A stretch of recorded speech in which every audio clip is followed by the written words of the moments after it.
Hi everyone, welcome to my tuition my study IQ. आज हम लोग बात करने वाले हैं केबीएस 2022 कंप्यूटर लिटरेसी। केबीएस की जो रिसेंटली वैकेंसी आई है इसमें कंप्यूटर लिटरेसी के जो है 5 क्वेश्चन पूछे जाएंगे। तो उससे रिलेटेड जो है कुछ इंपॉर्टेंट क्वेश्चन हम लोग डिस्कस करने वाले हैं। तो स्टार्ट करते हैं। क्वेश्चन नंबर हम लोग का है, what is the default zooming in Microsoft word. Microsoft word की जो है डिफॉल्ट जूमिंग क्या है। तो ऑप्शन यहाँ पे है 50%, 100% एंड 150 एंड 500। तो यहाँ पे क्वेश्चन बोला गया है कि डिफॉल्ट जूमिंग कितनी है। तो डिफॉल्ट जूमिंग जो है, डिफॉल्ट जूमिंग हम लोग की होती है 100%। ठीक है। अब इससे रिलेटेड जो है बहुत सारे क्वेश्चंस एग्जाम में पूछे जाते हैं। डिफॉल्ट जूमिंग क्या होती है, मिनिमम जूमिंग क्या होती है, मैक्सिमम जूमिंग क्या होती है। तो ऐसे रिलेटेड कुछ इंपॉर्टेंट यहाँ पे कीज है, उसको डिस्कस करते हैं। माइक्रोसॉफ्ट वर्ड में जो है डिफॉल्ट जूमिंग होती है 100% और मिनिमम जूमिंग होती है यहाँ पे 10% और मिनिमम जूमिंग होती है 500%। अगर वही हम एक्सेल की बात करते हैं तो एक्सेल की जो डिफॉल्ट जूमिंग होती है 100% और मिनिमम होती है 10% और मैक्सिमम होती है 400%। पावर पॉइंट की अगर हम लोग बात करते हैं तो डिफॉल्ट हमारे होती है 68%, मिनिमम होती है 10% और मैक्सिमम होती है 400%। तो ये जो इंपॉर्टेंट पॉइंट है जो मैक्सिमम यहाँ से क्वेश्चन पूछे जा सकते। क्वेश्चन नंबर नेक्स्ट है, which among this is the first web based email service which was found in 1996। यानी बोल रहा है कि वेब बेस्ड जो है कौन सी ईमेल सर्विस थी इन द ईयर ऑफ 1996 में। तो उस समय हमारे पास थी हॉटमेल। तो ये हॉटमेल सर्विस थी जो 1996 में जो है ईमेल सर्विस जो है प्रोवाइड करती थी। उसके बहुत बाद हमारे पास जीमेल आया है और ये दो चीज तो हमारे पास क्या है, Firefox and Netscape navigators. Two both are a browsers. अब इसके बारे में कुछ इंपॉर्टेंट कीज की बात कर लेते हैं। तो यहाँ पे देखिए क्या है, outlook.com is a personal information manager. यानी outlook.com एक होता था जो आपकी पर्सनल इंफॉर्मेशन को मैनेज करने के लिए यूज किया था, जो कि माइक्रोसॉफ्ट का एप्लीकेशन था। ठीक है, जिसमें क्या क्या चीजें सर्विसेज होती थी, जिसमें आपका वेब मेल्स, आप मेल सेंड कर सकते थे, कैलेंडर्स क्रिएट कर सकते थे, कॉन्टैक्ट क्रिएट कर सकते थे एंड टास्क, आपका डेली का टास्क जो भी है वो आप मेंटेन कर सकते थे यहाँ पे। नेक्स्ट पॉइंट है कि फाउंडेड इन 1996 और उसको जो बनाया गया था 1996 में और उसको बनाने वाले का नाम है सब्बीर भाटिया। हॉटमेल के अगर क्वेश्चन पूछा जाता है वो is the founder of Hotmail, तो वो होते हैं सब्बीर भाटिया और जैक स्मिथ। इन दोनों का जो है नाम यहाँ पे आता है। तो ये भी मोस्ट इंपोर्टेंट क्वेश्चन है, यहाँ से भी ये क्वेश्चन पूछा जा सकता है mostly. Hotmail it was acquired by Microsoft, यानी इसको माइक्रोसॉफ्ट ने एक्वायर किया था कब, 1997 के पास। And relaunch as a MNS। ठीक है, माइक्रोसॉफ्ट सर्विस नेटवर्क था और हॉटमेल उसके अंदर इनबिल्ड हुआ करता था। तो इसको एक्वायर किया गया था 1997 में। अब कंपोनेंट क्या थे आउटलुक के, उसकी बात कर लेते हैं। तो सबसे पहले ईमेल था, कैलेंडर था, पीपल्स एंड टू डू। ये कुछ उसके कंपोनेंट्स थे किसके, हॉटमेल्स के। क्वेश्चन नंबर नेक्स्ट है यहाँ पे क्वेश्चन दिया गया मैच द फॉलोइंग लिस्ट। यानी फर्स्ट लिस्ट में आपको दिया गया है कुछ यहाँ पे इनपुट डिवाइस है, आउटपुट डिवाइस है, पॉइंटिंग डिवाइस है एंड सेंसिंग डिवाइस है और इसमें जो है कुछ उसके सिग्नल्स दिए हुए हैं। ठीक है, तो इनको मैच करना, मिलान करना। तो जो मिलान करना है तो इसमें से कौन सा मिलान सही होगा उसका यहाँ पे ऑप्शन दिया हुआ है, choose the correct from the given below. यानी कि इसमें जो ऑप्शन सही है उसको जो है आपको करना है। ठीक है, तो इसका जो करेक्ट आंसर है वो आंसर नंबर हमारा ए होगा। ए कैसे है उसको समझ लेते हैं। बोला गया कि ए का सेकेंड, यानी ए जो है वो हमारा क्या है, इनपुट डिवाइस है। तो इसके अंदर हमारा क्या हो गया, इनपुट डिवाइस हो गई। बोल रहा है कि बी का जो है हमारा थर्ड है, this is the B and B हमारा क्या है, आउटपुट डिवाइस में हमारा स्पीकर आता है। एंड दिस इज द सी का 4, यानी पॉइंटिंग डिवाइस, हम लोग ट्रैक बॉल को पॉइंटिंग डिवाइस भी हम लोग बोल सकते हैं। एंड डी का 1, यानी जो सेंसिंग डिवाइस है वो हमारा क्या है, ट्रैफिक लाइट है। तो ऑप्शन नंबर ए यहाँ पे बिल्कुल। अब इसके बारे में की इंपोर्टेंट समझ लेते हैं। यहाँ पे सबसे पहले आपको पता होना चाहिए कि इनपुट डिवाइस की लिस्ट पूरी आपको पता होना चाहिए। कीबोर्ड है, माउस है, उसके बाद स्कैनर है, कैमरा है, जॉयस्टिक है, माइक्रोफोन है, OMR है, BCR है, बहुत सारे इनपुट डिवाइस होते हैं। तो वो आपको सारी चीजें क्लियर होनी चाहिए। उसके बाद आउटपुट डिवाइसेस में कौन कौन डिवाइसेस आती है। ठीक है, तो आउटपुट डिवाइस में जितने भी कंप्यूटर के हार्डवेयर पार्ट होते हैं वो हमारे आउटपुट और इनपुट डिवाइस दोनों होती है। नेक्स्ट, ये काम क्या करता है, ये कन्वर्ट करता है information into human readable form में, यानी कि कंप्यूटर की जो लैंग्वेज में होती है उनको ह्यूमन रीडेबल फॉर्म में कन्वर्ट करता है आउटपुट डिवाइस। सेकंड पॉइंट यहाँ पे है कि example of pointing device are computer mouse. यानी पॉइंटिंग डिवाइस की अगर बात करते हैं तो हमारा माउस हो जाएगा, ट्रैक बॉल हो जाएगा, ये कुछ हमारी पॉइंटिंग डिवाइस है। और यहाँ पे कुछ दिया हुआ है कि the touch screen, joystick, lap motion, light pen, stylus, track ball, इन सभी को हम लोग क्या बोल सकते हैं? This is called a pointing device.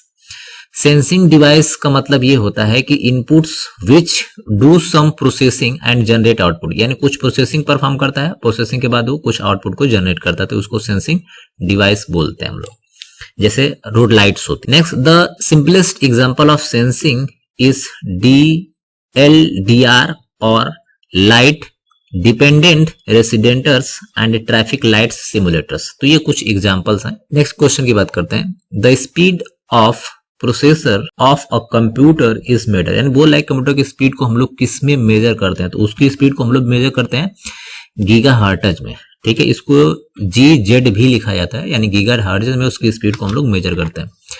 अब यहाँ पे कुछ इंपोर्टेंट पॉइंट की डिस्कस कर लेते हैं। Clock speed is significant way to measure the performance of processor, यानी कि जो हमारे क्लॉक की स्पीड होती है उसको मेजर किया जाता है, ठीक है।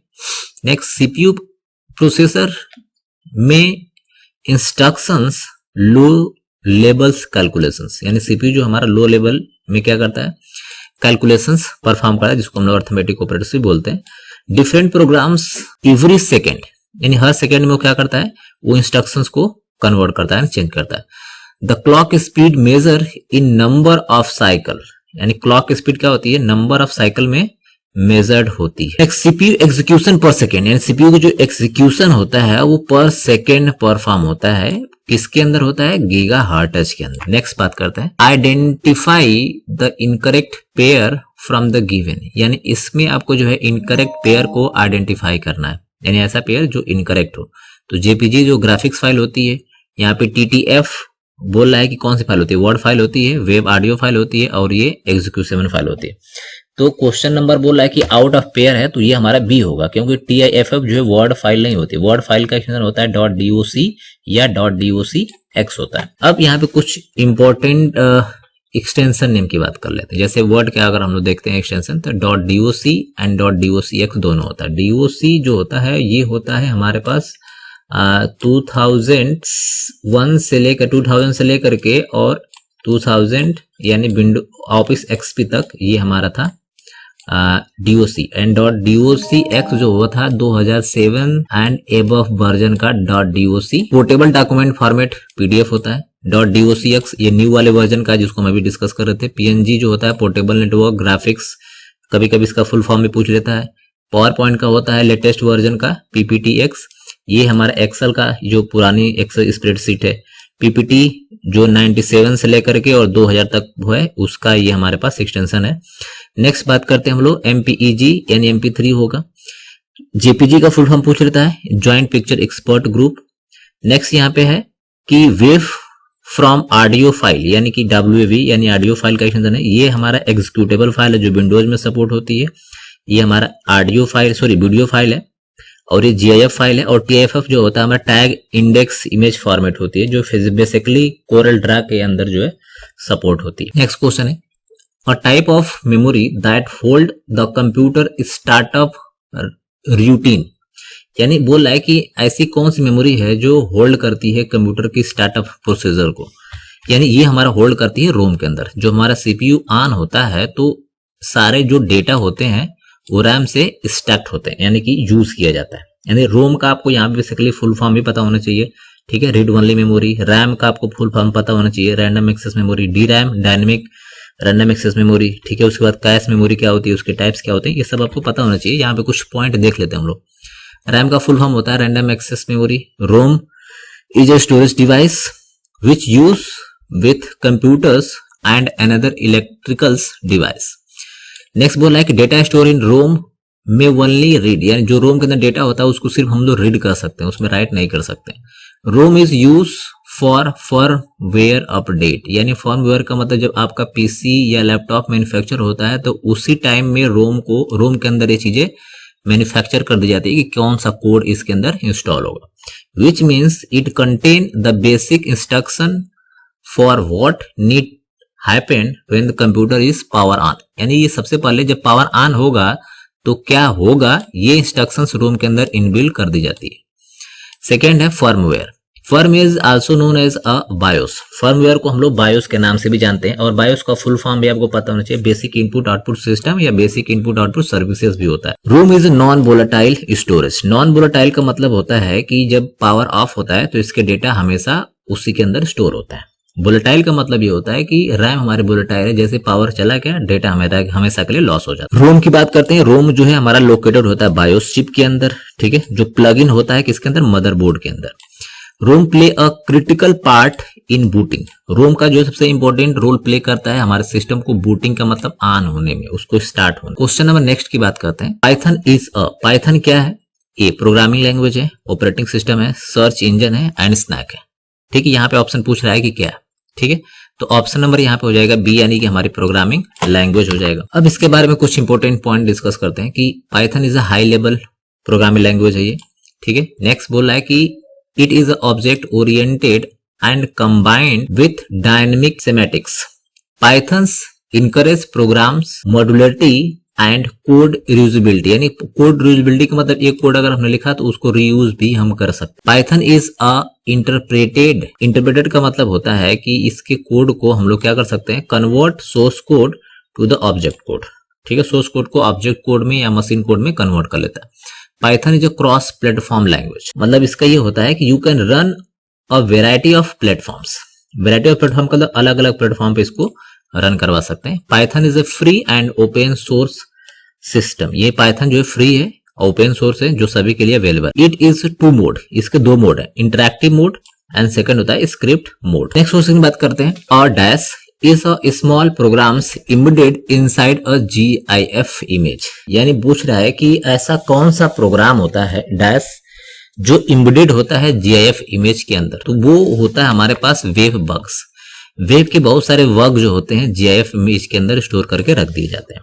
अब इसकी कुछ स्पेसिफिक टास्क देख लेते हैं। सबसे पहले देखते हैं कुकीज क्या होती है। कुकीज क्या होती है, स्मॉल टेक्स्ट फाइल होती है, ठीक है, और ये टेक्स्ट फाइल के अंदर हमारे जितने भी यूजर्स के इंपॉर्टेंट इंस्ट्रक्शंस होते हैं ब्राउजिंग से रिलेटेड, यूजर आईडी, पासवर्ड्स, ठीक है, जो भी चीजें आप सर्च करते हैं कीवर्ड डाल करके, वो सारी इंफॉर्मेशंस, ठीक है, HTTP रिफर करता है कुकीज को, और कुकीज में वो सारी चीजें क्या होती हैं, आपकी ब्राउजिंग हिस्ट्री वगैरह स्टोर होती रहती है। नेक्स्ट वेब स्पाईवेयर की अगर हम लोग बात कर लेते हैं तो ये एक ऐसा सॉफ्टवेयर होता है जो एक मैलिशियस सॉफ्टवेयर होता है, जो आपके पीसी के अंदर इंस्टॉल हो जाता है, और आपके पीसी के अंदर जितनी भी सारी एक्टिविटीज होती है, जो भी आप पासवर्ड डालते हैं, आपको यूजर इंटरिंग कीवर्ड से रिलेटेड जितनी सारी चीजें आप एक्टिविटी करते हैं, वो एक थर्ड पार्टी को क्या कर देता है, ट्रांसफर कर देता है हमारा स्पाईवेयर एप्लीकेशन। स्पैम की अगर बात करते हैं तो स्पैम एक अनसोलिसिटेटेड कम्युनिकेशंस होता है जो बल्क में मैसेज सेंड करता है ईमेल के थ्रू, और उस पे अगर आप क्लिक कर देते हैं या अननोन ईमेल की जो जंक फाइल है वहां पे जब आप क्लिक कर देते हैं तो वो आपका सिस्टम या आपका जो है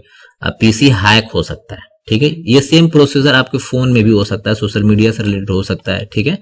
तो ये होता है स्पैम मेल, और ये बेसिकली बल्क में आता है आपके ईमेल के पास, और ये ऐसे ईमेल होते हैं जो अनसोलिसिटेटेड होते हैं, यानी जिसको आप जानते नहीं है इसके बारे, ठीक है। इसका सोर्स कौन। नेक्स्ट बात करते हैं cracked software are another source of. जो क्रैक सॉफ्टवेयर है वो किसका सोर्स है, ये मोस्ट इंपॉर्टेंट क्वेश्चन है। First email attack, virus attack, Trojan horse and all of.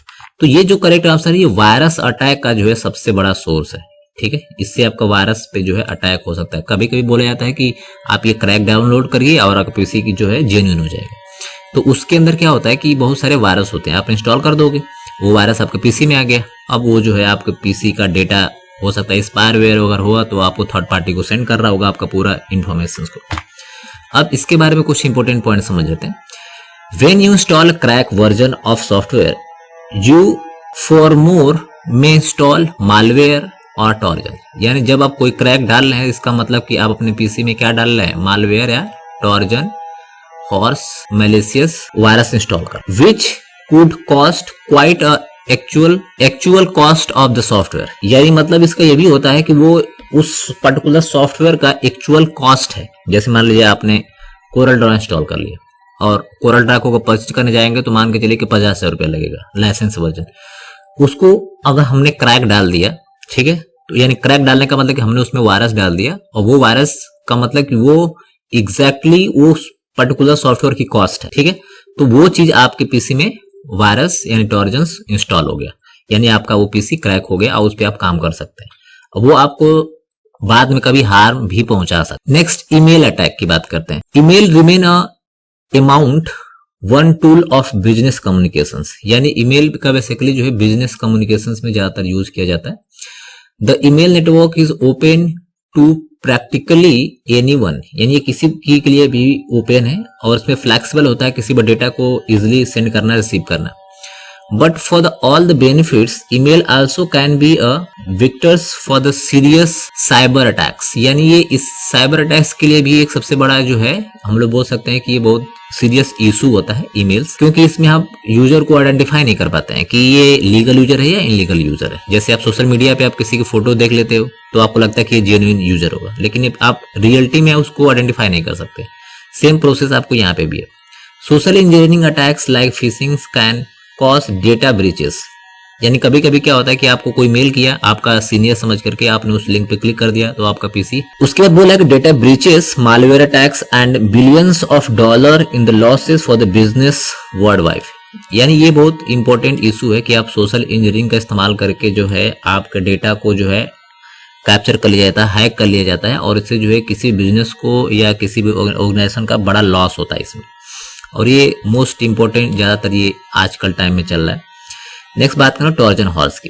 A computer virus is a type of virus of malicious download into a computer disguised as a legitimated programs, यानी इसका मतलब ये है कि Trojan का मतलब एक रैट प्रोग्राम है जो आप इंटरनेट एक्सेस करते हैं या कोई फाइल डाउनलोड कर लेते हैं, फोल्डर डाउनलोड कर लेते हैं, तो वहां से वो चीजें आपके पीसी में इंसर्ट हो जाती है। The delivery method